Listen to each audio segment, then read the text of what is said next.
Okay, magbasa-basa naman tayo tungkol naman sa legal ethics. No, legal ethics under the Code of Professional Responsibility and under jurisprudence, yung mga binabasa natin. Okay, number one, basahin muna natin yung Code of Professional Responsibility. So, letter A, to society. So, canons 1 to 6 ata yung mga ito. Okay. So, Canon 1, a lawyer shall uphold the Constitution, obey the laws of the land, and promote respect for law and legal processes. So, under Rule 1.01, a lawyer shall not engage in unlawful, dishonest, immoral, or deceitful conduct. Under the jurisprudence, the Supreme Court held that any act or omission that is contrary to or prohibited or unauthorized by or in defiance of, disobedient to, or disregards the law is unlawful. Under pa rin ang jurisprudence, no, sabi ng ating Korte Suprema, that by altering dates to make it appear that the notice of appeal was timely filed, the respondent lawyer committed an act of dishonesty. Yun yung mga binabasa natin. Under the jurisprudence pa rin, ito. That respondent lawyer is guilty of engaging in dishonest and deceitful conduct when he admitted to having allowed his corporate client to actively misrepresent to the Securities and Exchange Commission the significant matters regarding his corporate purpose and subsequently his corporate shareholdings. Yan ang mga binabasa po natin jurisprudence ay alinsunod doon sa a lawyer shall uphold the Constitution, obey the laws of the land, and promote respect for law and legal process, and under none, sabi niya, a lawyer shall not engage in unlawful, dishonest, immoral, or deceitful conduct. At meron pang isang jurisprudence dito, sabi niya, under the jurisprudence, the Supreme Court held that a member of the bar should have moral integrity in addition to professional probity. Immoral conduct has been defined as that conduct which is willful, flagrant, or shameless, and which shows moral indifference to the opinion of the good and respectable members of the community. Membership in the legal profession is bestowed upon individuals who are not only learned in law, but also known to possess good moral character. So kung ako naman ay hindi naman ako masyadong learned in law, I'm not a lawyer, but I have good moral character. Okay, so i-define natin. Magbasa muna tayo ng isang statement dito. No? Immoral conduct and gross immorality are distinguished from each other as the supreme penalty of disbarment arising from conduct requires grossly immoral, not simply immoral conduct. So, hindi lang naman daw basta immoral, kundi para tanggalin ka, i-disbar ka ang isang abogado, it requires grossly immoral conduct. So, ano yung example ng immoral conduct lamang? Yung hindi ka naman madidisbar. Lawyer is in a live-in relationship, birthed a child, unable to marry after passing the bar due to lack of funds. So, immoral lang daw siya ayon sa Korte Suprema. Ang grossly immoral naman, ito may isang abogado tricked his wife that their marriage is valid, then leaves her for another woman, promised marriage to a woman, and proceeds to leave her for another during pregnancy. Ay, grossly immoral naman yun para sa isang abogado. So yun, pwedeng ma-disbar yung isang abogado sa ganun. So ano naman yung moral turpitude? Is defined as an act of baseness, vileness, or depravity in the private duties which a man owes to his fellow men or to society in general, contrary to justice, honesty, modesty, or good morals. So,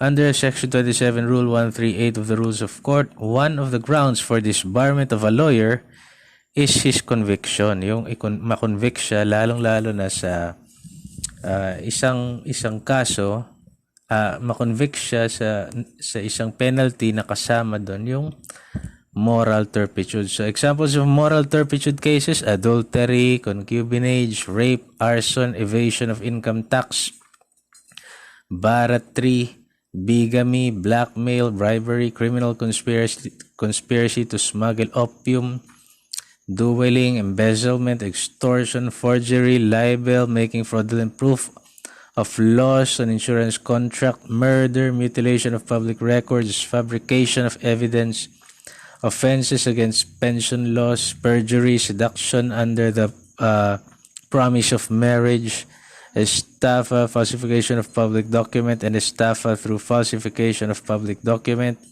abduction, BP22, seduction, and smuggling. Yan ano.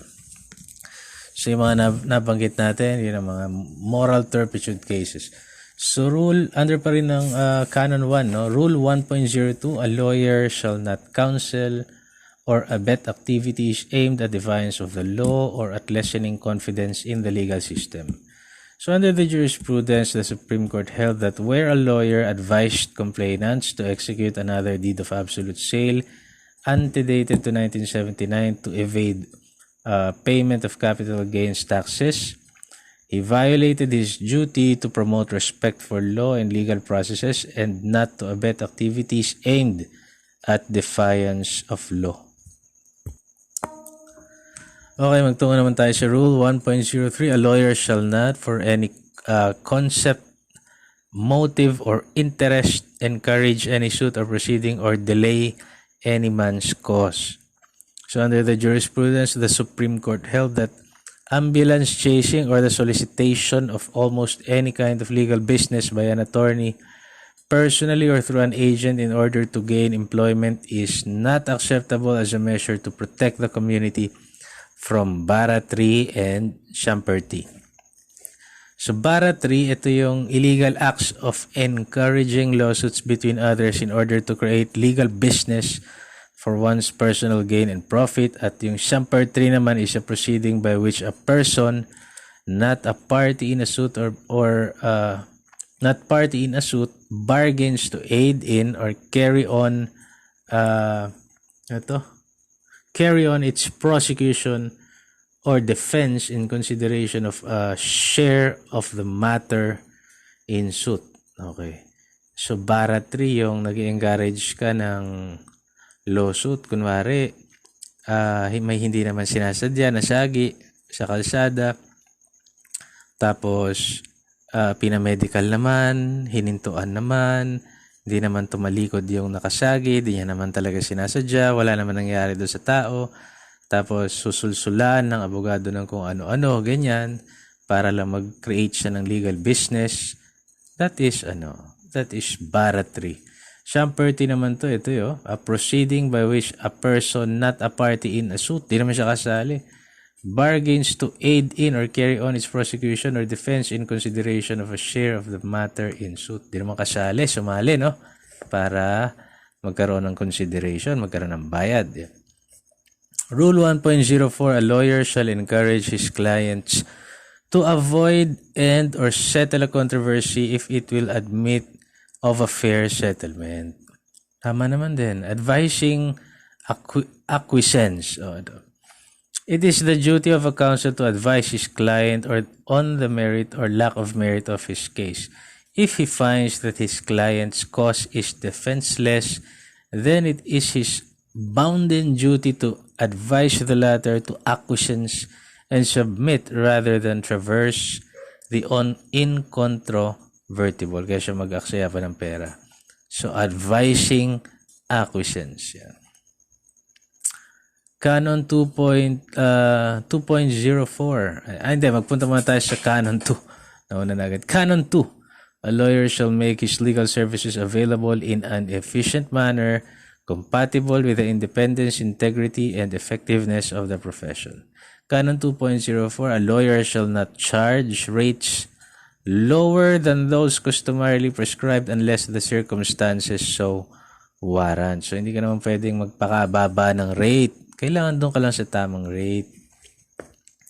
Canon 3. A lawyer in making known his legal services shall use only true honest, fair, dignified, and objective information or statement of facts. So, ano ba yung dignified? Under the jurisprudence, the Supreme Court held that the practice of law is a profession and not a business. Lawyers should not advertise their talents as merchants advertise their wares. To allow a lawyer to advertise his talent or skill is to commercialize the practice of law, degrade the profession in the public's estimation, and impair its ability to efficiently render that high character of service to which every member of the bar is called. Rule 3.01, a lawyer shall not use or permit the use of any false, fraudulent, misleading, deceptive, undignified, self-laudatory or unfair statement or claim regarding his qualifications or legal business. Maganda pala talaga sa isang lawyer yung simple lang. Mamuhay ng simple, huwag maghabol ng pera kahit napakahirap na pasukin yung profesyon na ito. Dapat pala kapag ikaw ay nakapasok, pag sumikapan na mamuhay at makontento, simpleng buhay. Di ibig sabihin, yayaman ka o magpapayaman ka. Rule 3.02, in the choice of a firm name, no false, misleading, or assumed name shall be used. The continued use of the name of a deceased partner is permissible provided that the firm indicates in all its communications that said partner is deceased. Ayan, okay na. Pwede naman ituloy yung pangalan ng isang partner sa firm na deceased na mayapa na, pero kailangan nakalagay doon na deceased na siya. Para alam ng tao na wala na yon. Okay, ano pa ba? No using of this barred lawyer's name, bawal yun. No using of foreign law firm's name. No using of non-lawyer's name.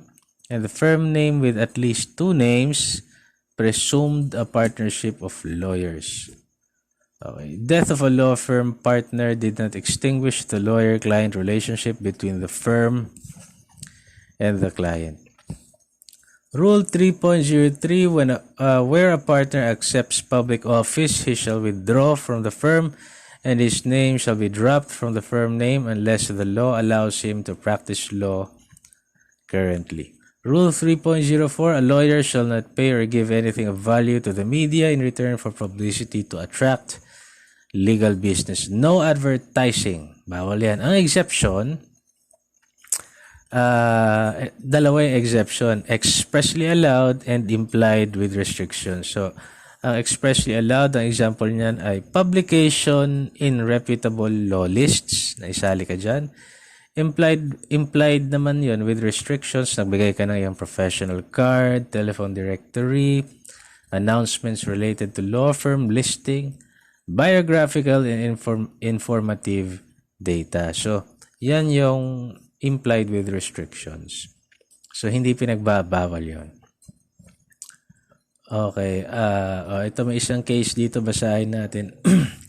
Attorney Simplicios contentions that the advertisement is not proper and that he could not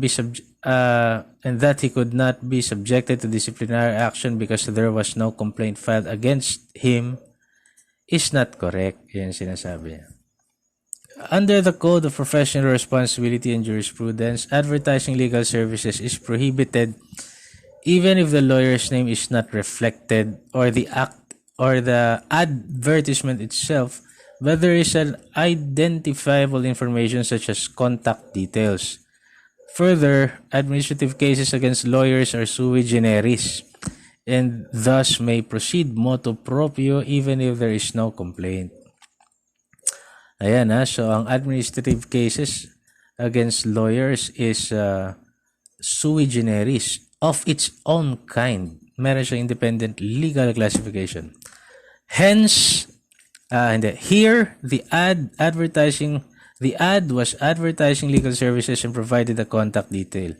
Prospective clients would thus be able to reach out to Attorney Simplicio via the phone number provided. A complainant is not necessary for him to be subjected to disciplinary action. Hence, it is not correct for attorneys implicio to make such contentions. Wala nga yung pangalan niya sa advertisement, pero nag-advertise naman siya ng legal services plus yung phone number. So, bawal yon. So, Canon 4, by initiating or supporting efforts in law reform and in the, a lawyer shall participate in the development of the legal system by initiating or supporting efforts in law reform and in the improvement of the administration of justice. Canon 5, a lawyer shall keep abreast of legal development, participate in continuing legal education programs, support efforts to achieve high standards in law schools as well as in practical training of law students, and assist in disseminating the law and jurisprudence. Canon 6. This canon shall apply to lawyers in government services in the discharge of their tasks. So, ito para sa mga lawyer ng gobyerno. Under the jurisprudence, the Supreme Court held that as a general rule, a lawyer who holds a government office may not be disciplined as a member of the bar for misconduct in the discharge of his government duties. However, if said misconduct as a government official constitutes a violation of his oath as a lawyer, then he may be disciplined by the court as a member of the bar. So the attorney's oath is the source of the obligations and duties of every lawyer. Ayan. Attorney's oath, ang pinakamahalaga na dapat sauluhin ng isang lawyer. Okay. Mamaya, may lawyer's oath naman ata dito. Okay, Rule 139-A of Rules of Court, sabi, the Integrated Bar of the Philippines is the official national body composed of all persons whose names now appear or may hereafter be included in the roll of attorneys of the Supreme Court. So, pinag-uusapan na natin ngayon yung Integrated Bar of the Philippines. Ano ba ang purpose niyang Integrated Bar na yan?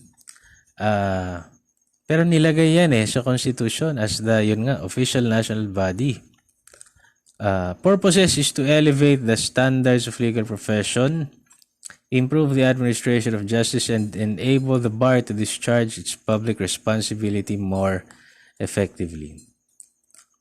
Non-political ang IBP, except as may be specifically authorized or allowed by the Supreme Court. No delegate or governor and no national or local officer or committee members shall receive any compensation, allowance, or emolument from the funds of the Integrated Bar for any service rendered therein, or be entitled to reimbursement for any expenses incurred in the discharge of his functions.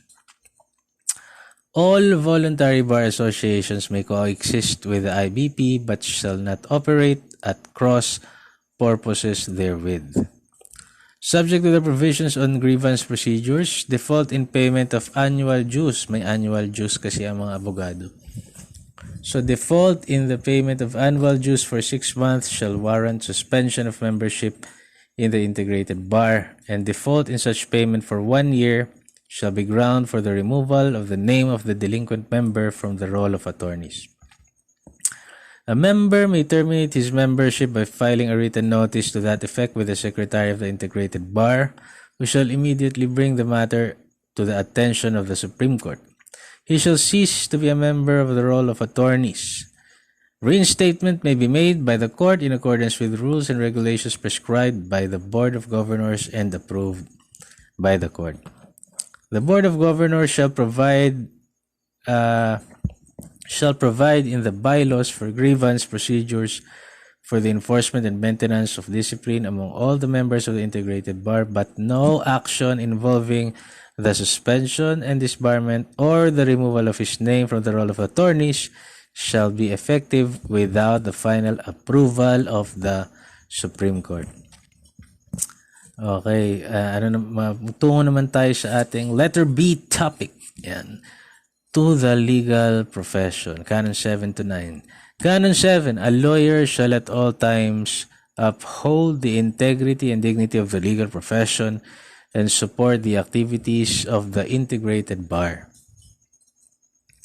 Rule 7.01, a lawyer shall be answerable for knowingly making a false statement or suppressing a material fact in connection with his application for admission to the bar. Under the jurisprudence, where a bar passer who had not yet signed the roll of attorneys entered appearance as a counsel, he was denied admission to the Philippine bar. Sabi nga, pag bar passer ka, hindi ka pa abogado. You have to take the oath pa, and you have to sign the roll of attorneys. Yung kakapasa mo lang ng bar, nag-enter ka na ng appearance mo, wala ka pang karapatang mag-enter ng appearance during that time. So, Rule 7.02, a lawyer shall not support for admission to the bar of any person known by him to be unqualified in respect to character, education, or other relevant attribute. Rule 7.03, a lawyer shall not engage in conduct that adversely reflects on his fitness to practice law, nor shall he, whether in public or private life, behave in a scandalous manner to the discredit of the legal profession. So, kailangan chill ka lang, low profile. Yan. Under the jurisprudence, the Supreme Court held that a lawyer may be disciplined or suspended for any misconduct, whether in his professional or private capacity. Public confidence in the law and lawyers may be eroded by the irresponsible and improper conduct of a member of the bar. Thus, every lawyer should act in such manner that would promote public confidence in the integrity of the legal profession. So, merong isang case dito, parang sinabi niya lang kung paano yung sagot, no? Paano sumagot. Yes, a certain attorney C na lang, ilagay natin. Yes, attorney C can be disbarred for the series of posts against Dr. B in his Facebook account. Uy, pwede palang ma-disbar kapag ka nag-post ka ng mga post na hindi maayos. So, under the Code of Professional Responsibility, a lawyer shall not engage in conduct that adversely reflects on his fitness to practice law, nor shall he, whether in public or private life, behave in a scandalous manner to the discredit of the legal profession. Under the jurisprudence, the non-use of privacy settings shown that there is no expectation of privacy of an online post by its author. So, nagsalita ng mga hindi katanggap na salita si lawyer, si attorney C. Tapos, hindi niya man lang ipinrivate kung gusto niyang friends niya lang sana yung makakita o dalawa lang sila makakita, ganyan. Here, Attorney Sigera admits and does not deny the charge against him for posting sexist, vulgar, and obscene comments and language disrespectful of women resulting from his posts against Dr. B. His claim to privacy is not valid considering he did not use any privacy settings. Accordingly, his acts is subject to disciplinary action even if it is his private capacity or private life. His actions adversely reflects on his fitness to practice law. Hence, Attorney Sigera kasi name sa example, can be disbarred for the series of posts against Dr. B. Ayan. Kaya pag galit ka, yun nga lang, hirap, tao ka lang din, pero kailangan mas mapagpigil ka kesa sa ordinaryong tao dahil abogado ka. Yung ordinaryong tao nga, nakasasampahan ng libel. Okay, magtungo na tayo sa Canon 8. Canon 8 of the Code of Professional Responsibility. Yeah. Okay, a lawyer shall conduct himself with courtesy, fairness, and candor towards his professional colleagues and shall avoid harassing tactics against opposing counsel.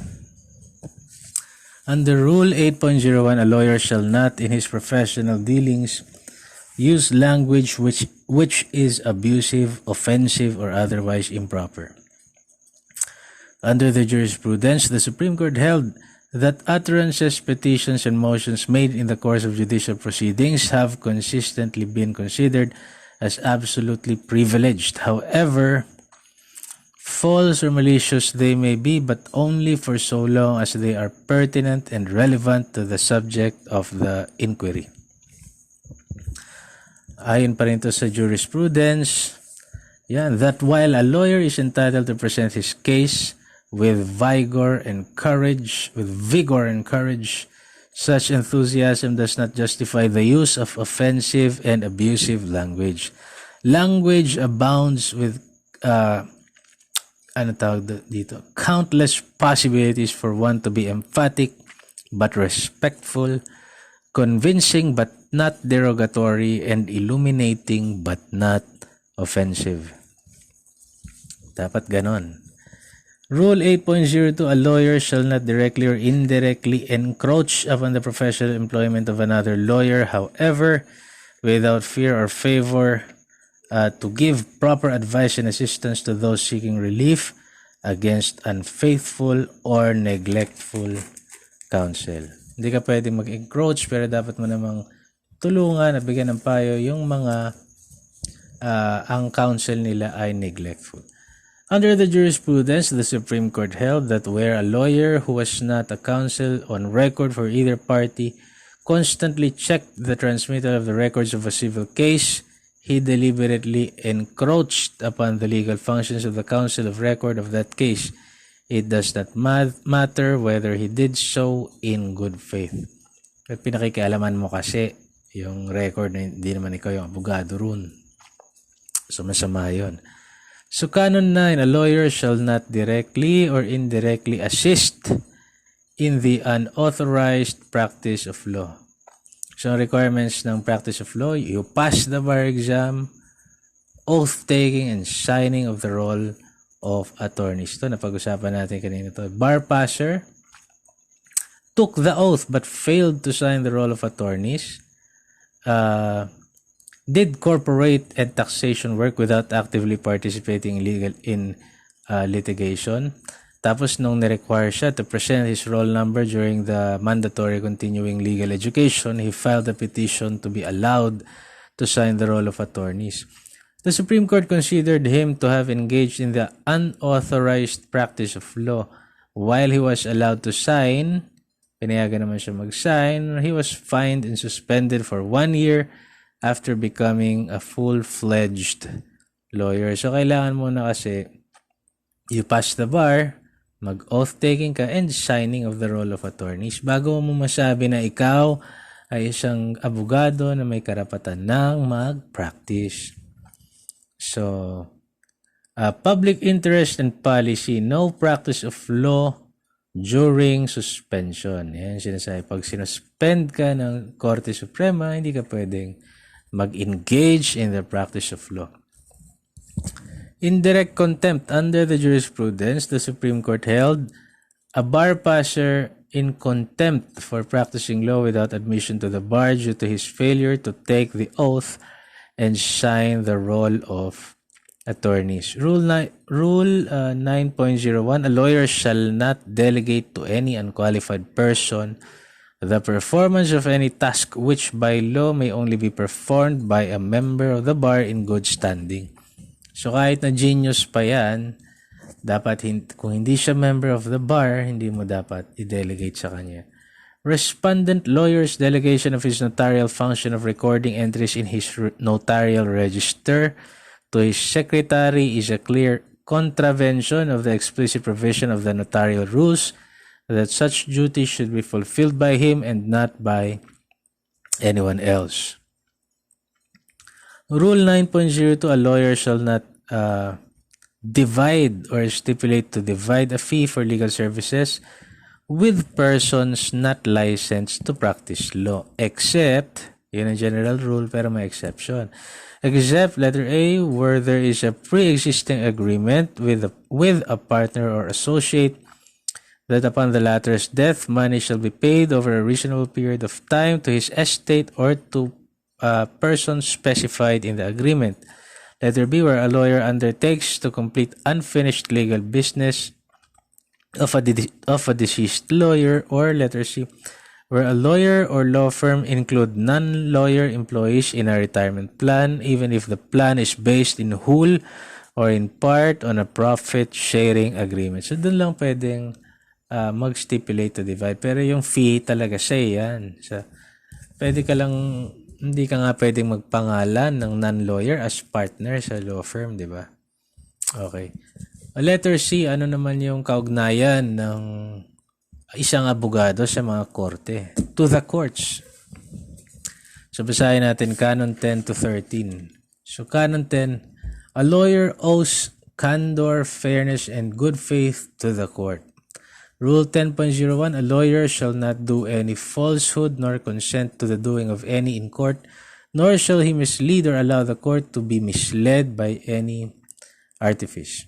Rule 10.02, a lawyer shall not knowingly misquote or misrepresent the contents of a paper, the language or the argument of opposing counsel, or the text of a decision or authority, or knowingly cite as law or provision already rendered inoperative by repeal or amendment, or assert as a fact that which has not been proved. So, hindi ka pwedeng maggawa-gawa. Ang isang abogado, hindi siya pwedeng maggawa-gawa kasi nakakalin lang yon.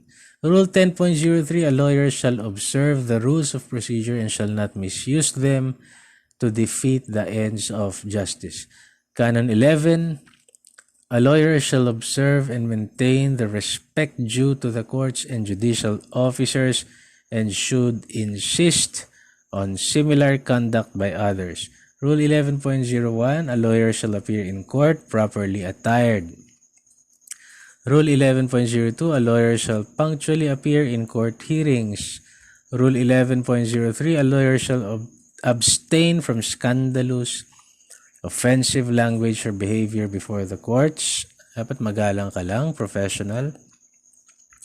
Rule 11.04, a lawyer shall not attribute to a judge motives not supported by the record or have no materiality to the case. And Rule 11.05, a lawyer shall submit grievances against a judge to the proper authorities only. So kahit anong inis mo sa kapwa mo lawyer, kahit anong inis mo sa isang huwes, it is only proper na kimkimin mo na lang yung inis mo. Be respectful at all times. And kung may grievance ka man na lehitimo against a judge, dapat isasubmit mo siya sa proper authorities lamang. Canon 12, a lawyer shall exert every effort and consider it his duty to assist in the speedy and efficient administration of justice. Rule 12.01, a lawyer shall not appear for trial unless he has adequately prepared himself. Kailangan prepared ka on the law and the facts of the case, the evidence he will adduce, and the order of its preference. You should also be ready with the original documents for comparison with the copies. Rule 12.02, a lawyer shall not file multiple actions arising from the same cause. Rule 12.03, a lawyer shall not, after obtaining extensions of time to file pleadings, memoranda, or briefs, let the period lapse without submitting the same or offering an explanation for his failure to do so.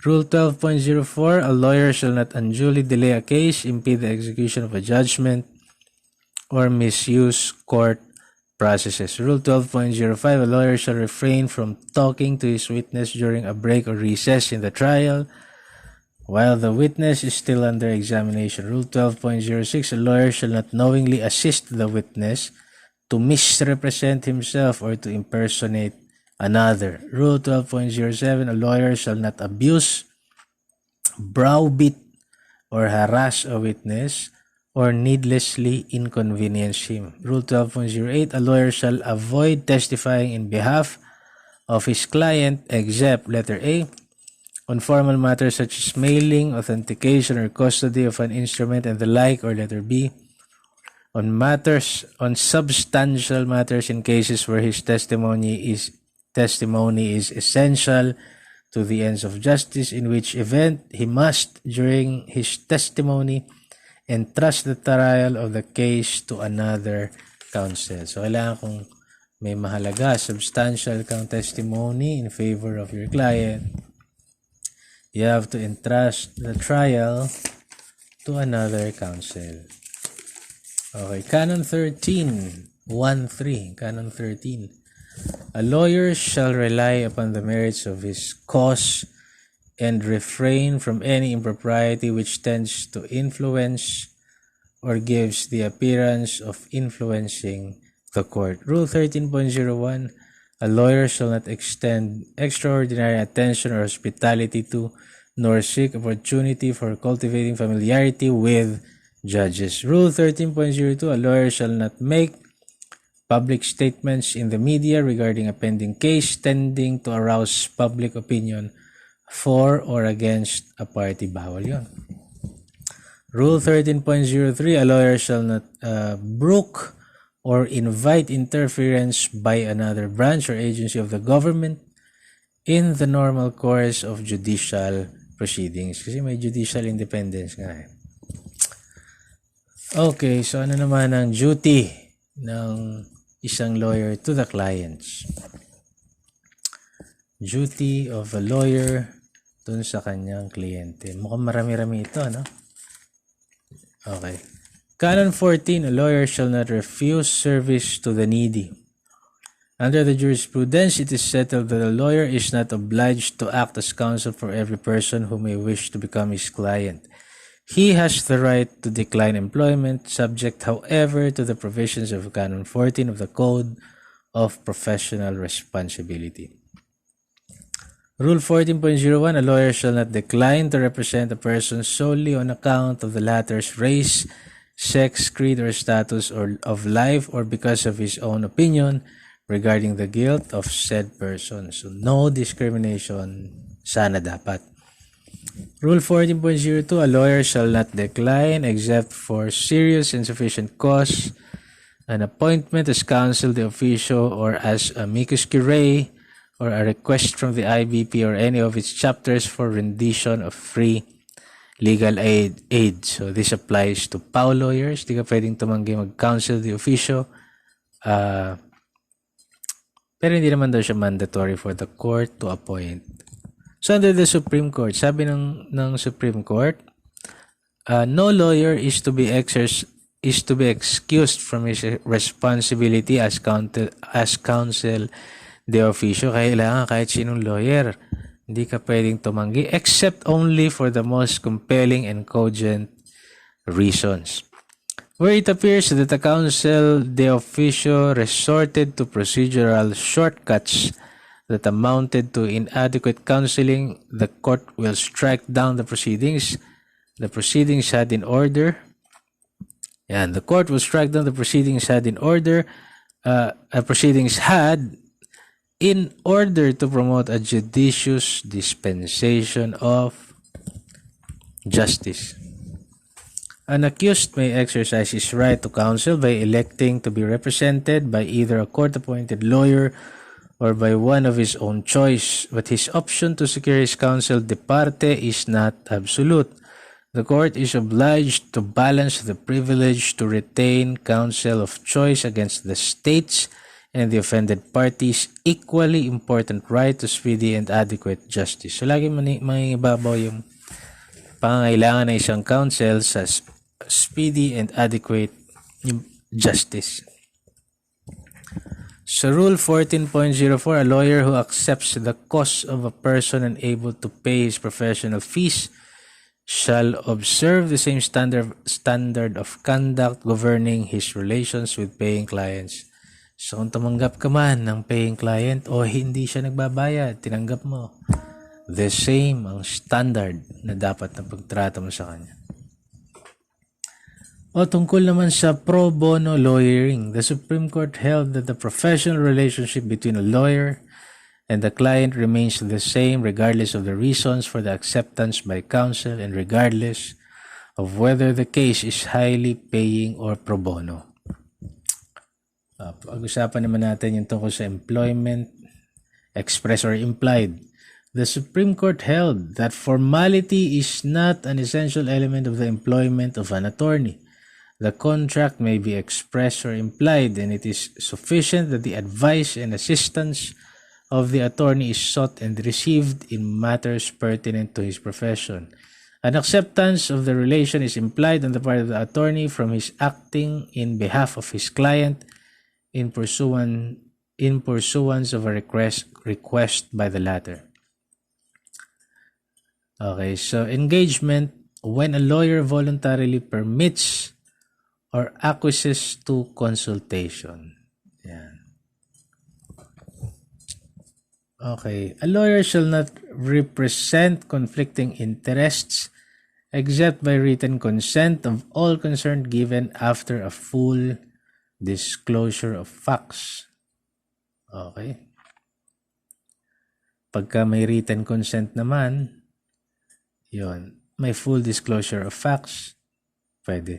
Rule 14.03, a lawyer may not refuse to accept representation of an indigent client if, letter A, he is not in a position to carry out the work completely. Letter B, he labors under a conflict of interest between him and the prospective client or between a present client and the prospective client. Yan. So, hindi niya pwedeng i-refuse ang isang indigent client. Maliban na lang, yun, kung hindi niya kayang tapusin yung trabaho na yun or yun na nga, may conflict. Canon 15, a lawyer shall observe candor, fairness, and loyalty in all his dealings and transactions with his clients. Rule 15.04, a lawyer shall be bound by the rule on privileged communication in respect of matters disclosed to him by a prospective client. So, sa mga clients, nakatulad natin, kunwari, wag tayong magagamba kasi bound sila sa privileged communication. So, yung attorney-client privilege, an attorney cannot, without the consent of his client, be examined as to any communication made by the client to him or his advice given thereon in the course of or with a view to professional employment. Attorney-client privilege applies to attorney secretary also, stenographer or clerk. Tapos, it also applies to law student practice rule, yung mga may legal clinic. Yun, pwede sila. Applicable sa kanila yung attorney-client privilege. May isang katanungan dito. If you are the judge, how will you resolve the objection of attorney C? Sabi rito, if I were the judge, I would sustain the objection of attorney C. Bakit kaya? Under the rules of court, an attorney secretary, stenographer, or clerk cannot be examined without the consent of the client and his employer concerning any fact the knowledge of which has been acquired in such capacity. Yon. Here, a letter B acquired knowledge of adultery as well as presumably recorded or wrote down the interview in her capacity as a secretary, stenographer of attorney C. Hence, attorney C's objection will be sustained. Ayon. Hindi mo pwedeng gamitin yung mga nakuha mo on privilege. So, kunwari, ako, secretary ako ng isang abogado, narinig-rinig ko ang chismis. It's none of my business. Totoo ang chismis. But it's none of my business. Ganun yon. Okay? At hindi pwedeng gamitin yon. Yung chismis na nasagap kong yun. Hindi pwedeng gamitin sa korte. The privilege cannot be invoked or used as a shield for an illegal act yon. Pag illegal nga lang, hindi mo pwedeng i-invoke yung attorney-client privilege. It is not within the professional character of a lawyer to give advice on the commission of a crime or on possible commission of a crime. Yan. Limited only to communications which legitimately and properly within the scope of lawful employment of a lawyer. It does not extend. Attorney-client privilege does not extend to those made in contemplation of a crime. Yan. Gagawa ka ng lawyer, gagawa ka ng krimen, nagkonsulta ka sa lawyer. Pwede ka isumbong ng lawyer. Pwede. Under jurisprudence, consulting a lawyer for representation from a criminal charge is covered by the attorney-client privilege. Ayan. Kasi itong pinag-uusapan naman dito, may criminal charge na nagawa na. So, pag nagawa na, covered na, tapos nagkukonsulta ka sa lawyer, covered na yun ng attorney-client privilege. Pero yung gagawa ka palang attorney, magnanakaw ako, pagkanakaw ko, ikaw mag-represent sa akin. Ay, hindi. Pwede kayong isumbong sa otoridad para pigilin ka na magnakaw. Siyempre, wag mo nang gawin kasi masama. Mahirap makulong. Napakahirap. Under the jurisprudence in engaging the services of an attorney, the client reposes on him special powers of trust and confidence. The lawyer may not invoke the privilege and refuse to divulge the name or identity of his client if, letter A, the court has the right to know. Korte ang nagtatanong. Hindi pwedeng i-invoke ng lawyer na, hindi ko pwedeng sabihin. Trust and no, bawal yun. Letter B, the privilege begins only after the attorney-client relationship has been established. Letter C, the privilege generally pertains to the subject matter of the relationship. And letter D, due process considerations require the opposing party should, as a general rule, to know his adversary. So, kailangan alam niya yung kalaban niya. May exception dito pa rin. Number 1, strong probability that revealing the client's name would implicate the client in the very activity for which he sought the lawyer's advice. Yun, pwedeng tumanggi yung lawyer na sabihin yung pangalan ng kliyente niya. Number 2, disclosure would open the client to civil liability. And number 3, when the government's lawyers have no case against an attorney's client. Wala naman kayong kaso laban sa kanya, but gusto yung i-disclose yung pangalan niya. Yun. Canon 16. Canon 16. A lawyer shall hold in trust all monies and properties of his client that may come to his profession. So under jurisprudence, the Supreme Court held that the relationship between a lawyer and his client is highly fiduciary and prescribes on a lawyer a great fidelity and good faith. A lawyer shall account and deliver all that was given and is required of him. Kunwari, ginawa kang tagatago ng pera. Ayan. Ibigay mo sa anak ko, sa mga ganyan-ganyan. O kaya, will. Yan, di ba sa TV, darating si lawyer. Wag pag lawyer ka, pala. Hindi ka dapat swapang. Hindi kailangan mas mayaman ka sa lahat porque naghirap ka na mag-aral. Pinakamainam yung mas mabuti ka sa lahat. Nakakatulong ka sa kabutihan kasi marami kang alam. Rule 16.03, a lawyer shall deliver the funds and property of his client when due or upon demand. However, he shall have a lien over the funds and may apply so much thereof as may be necessary to satisfy his lawful fees and disbursements, giving notice promptly thereafter to his client. He shall also have a lien to the same extent on all judgments and executions he has secured for his client as provided for in the rules of court. Ito naman, merong judicial protection to lawyers and his attorney's fees. Kailangan mabayaran naman sila. So may dalawang types of lien o claim sa attorney's fees. Number 1, yung retaining lien.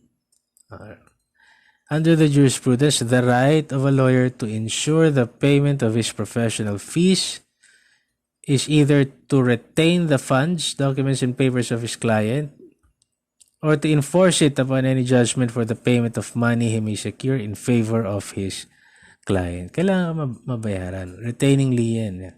The other is the other charging lien. Yeah. To ensure the payment of his professional fees. So, retaining lien, to ensure the payment of his professional fee. The other charging lien naman, yun yung to retain the funds and documents and papers or to enforce it upon judgment for the payment of money. Kung hindi mo ako babayaran, hindi mo makukuha to. Or gagamitin ko ito para bayaran mo ako sa korte. Okay. The retaining lien and the other charging lien. Tungo na tayo sa Rule 16.04. A lawyer shall not borrow money from his client unless the client's interests are fully protected by the nature of the case or by independent advice. Neither shall a lawyer lend money to a client except when in the interest of justice he has to advance necessary expenses in a legal matter he is handling for the client. So, hindi pwedeng magpairam ng pera sa kliyente. Pwede ka mag-advance ng pera mo sa kliyente kung kailangan mo para sa kaso niya. Canon 17, a lawyer owes fidelity to the cause of his client and he shall be mindful of the trust and confidence reposed in him. So, under Rule Point 901 and jurisprudence na rin, no? A lawyer shall employ only fair and honest means to attain the lawful objective of his client and shall not participate in presenting or threaten to present unfounded criminal charges to obtain an improper advantage in any case proceeding.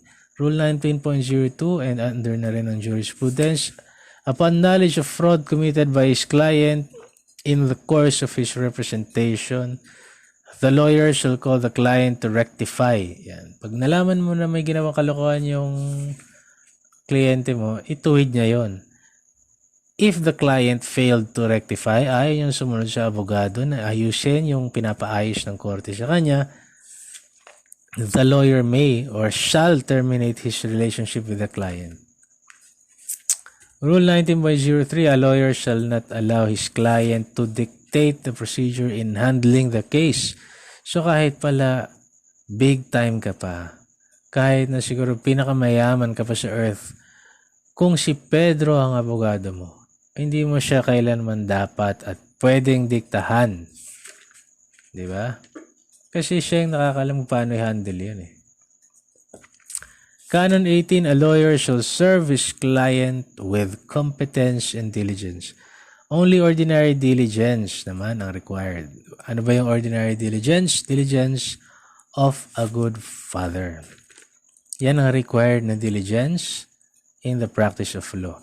Rule 18.02, a lawyer shall not handle any legal matter without adequate preparation. Ayan. Nabasa na natin yan. Pero meron pa rin siya sa Canon 18. Rule 18.03, a lawyer shall not neglect a legal matter entrusted to him, and his negligence in connection therewith shall render him liable. Client is bound by counsel's actions. Yan. Alinsunod na yan sa jurisprudence. The Supreme Court held that a client is bound by the counsel's actions. Rule 18.01, a lawyer shall not undertake a legal service which he knows or should know that he is not qualified to render. However, he may render such service if, with the consent of his client, he can obtain a collaborating counsel, a lawyer who is competent on the matter. Rule 18.04, lawyer shall keep the client informed of the status of the case and shall respond within a reasonable time to the client's request for information. Canon 19, a lawyer shall represent his client with zeal within the bounds of the law. Zeal, ibig sabihin yan, best effort. Canon 20, a lawyer shall charge only fair and reasonable fees. So ito yung guide ayon sa Canon 20. Time spent and the extent of service required, novelty and difficulty of the questions involved. Number 3, the importance of the subject matter. Number 4, the scale demanded. Number 5, the probability of losing other employment as a result of acceptance. Number 6, the customary charges of similar services and the schedule of fees of the IBP chapter to which he belongs. So, kailangan alinsunod din sa schedule of fees ng IBP chapter kung saan siya belong. The amount, number 7, the amount involved in the controversy. Number 8, the contingency or certainty of compensation. Number 9, the character of the employment, whether occasional or established. And number 10, the professional standing of the lawyer.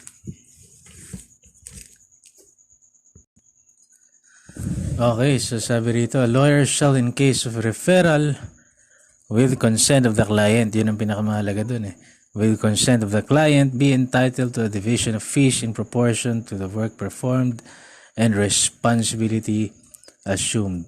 As a general rule, na basa natin kanina, a lawyer shall not divide or stipulate to divide a fee for legal services with persons not licensed to practice law except yung quantum merit.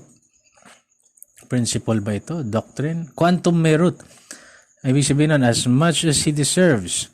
It is used as a basis for determining an attorney's professional fees in the absence of an express agreement.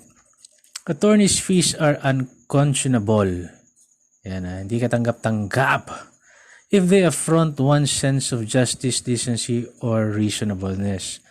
The courts must guard against the charging of unconscionable and excessive fees by lawyers for their services when engaged as counsel. Canon 21, a lawyer shall preserve the confidence and secrets of his client even after the attorney-client relations is terminated. So kaya di mo na siya kliyente, huwag mo siya i-chismis.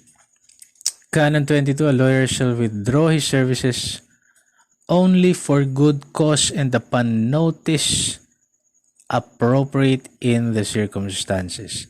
So under the jurisprudence, a lawyer is not at liberty to abandon his client and withdraw his services without reasonable cause and only upon notice appropriate in the circumstances. So ano yung mga appropriate ba para bitawan mo? O ang tawag dito? I-abandon mo yung kliyente mo. Letter A. Client pursues illegal or immoral course of conduct in connection with the matter he is handling. Letter B. Client insists that the lawyer pursue conduct violative of these canons and rules. Letter C. When his inability to work with co-counsel will not promote the best interest of the client. Letter D. Mental and physical condition of the lawyer renders it difficult for him to carry out the employment effectively. Letter E. Deliberate failure of the client to pay the fees for the services or fails to comply with the agreement. Letter F. When the lawyer is elected or appointment to public office. And letter G. Other similar cases. So under the jurisprudence, the Supreme Court held that the severance of the relation of attorney-client is not effective until a notice of discharge by the client or a manifestation clearly indicating that purpose. Yan yung motion to withdraw yata as counsel. Yan a manifestation clearly indicating that purpose is filed with the court or tribunal and a copy thereof served upon the adverse party, and until then, the lawyer continues to be the counsel in the case. Okay, so kailangan meron munang notice of discharge by the client or a manifestation clearly indicating that purpose ay na-file sa isang court or tribunal. Tapos may kopya dapat may serve yon sa client. Letter E, lawyer's oath. Lawyer's oath. Ayan, basahin natin yung oath ng lawyer. I do solemnly swear that I will maintain allegiance to the Republic of the Philippines. I will support the Constitution and obey the laws as well as the legal orders of the duly constituted authorities therein.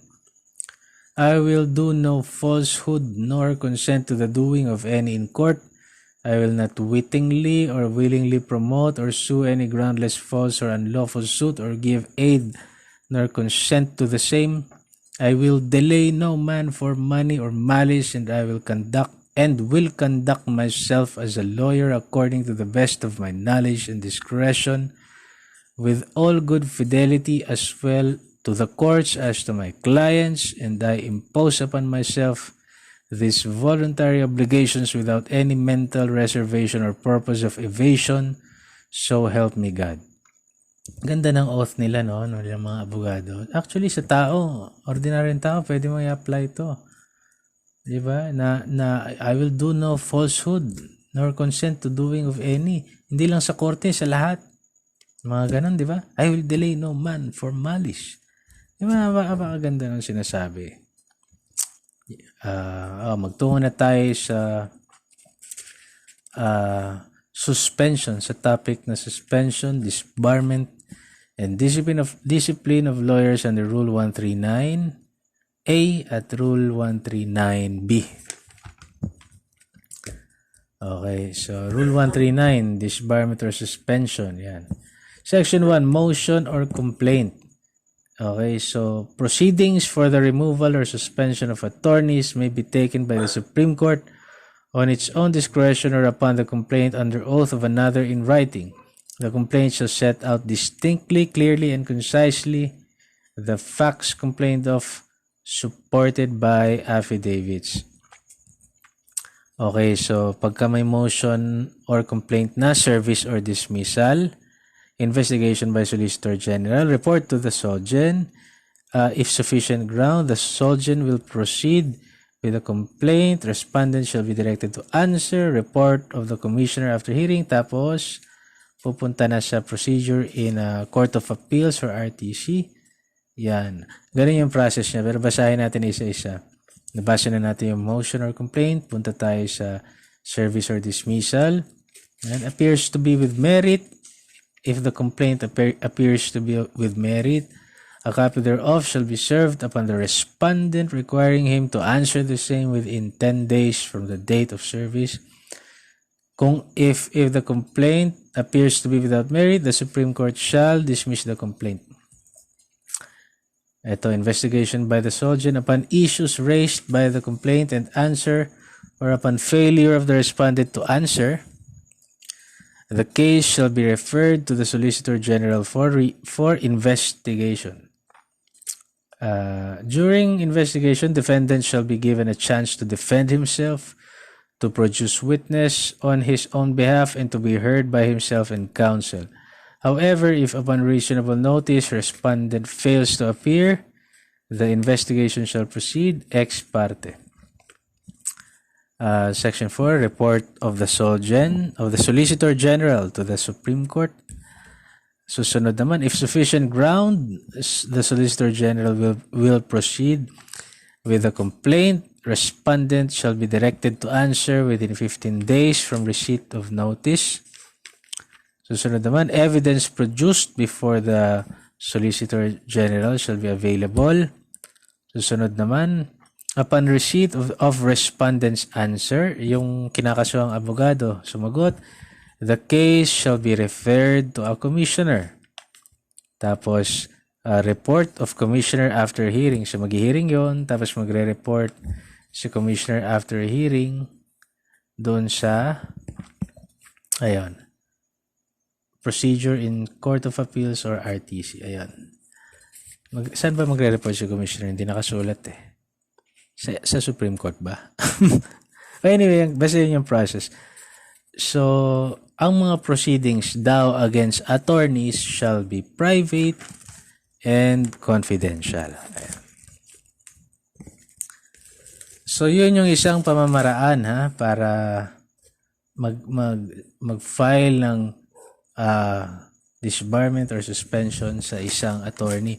Ito naman yung pamamaraan na sa IBP mo isisimulan. So, under Section 1, Rule 139B, and pursuant to BM number 1755, proceedings for disbarment, suspension, or discipline of attorneys may be taken and conducted by the IBP o yung Integrated Bar of the Philippines upon a verified complaint filed by any person. So, kahit sino pala pwede mag-file. An administrative complaint against a lawyer directly filed before the Supreme Court can also be referred to the IBP. So, kahit na nag-file ka ng administrative complaint against a lawyer direkta sa Supreme Court, it can also be referred to the IBP. The valid complaint shall be referred by IBP to the Commission on Bar Discipline, wherein it will assign a competent commissioner. So, ganun din, may commissioner din. To investigate the complaint, conduct hearing, and recommend the appropriate disciplinary sanction or dismissal in a report submitted to the Integrated Bar of the Philippines governors. The report shall be reviewed by the IBP governors and by a majority vote shall promulgate a resolution on the case. The whole record of the case may be forwarded to the Supreme Court for finality of decision involving suspension and disbarment. So, yung finality sa Supreme Court yan. Sila magdidesisyon ng finality involving suspension ng isang abogado or disbarment. At doon nagtatapos yung ating legal ethics. Sana maraming na-inspire mag-aral ng law At sana sa mga abogado naman, yan, ay baka sakali, yan, maging magkakasama tayo. At kung hindi man, ay nawa ay pagpalain pa rin tayong lahat ng Panginoon. God bless you at nakakapagod magbasa pero marami naman tayong natututunan.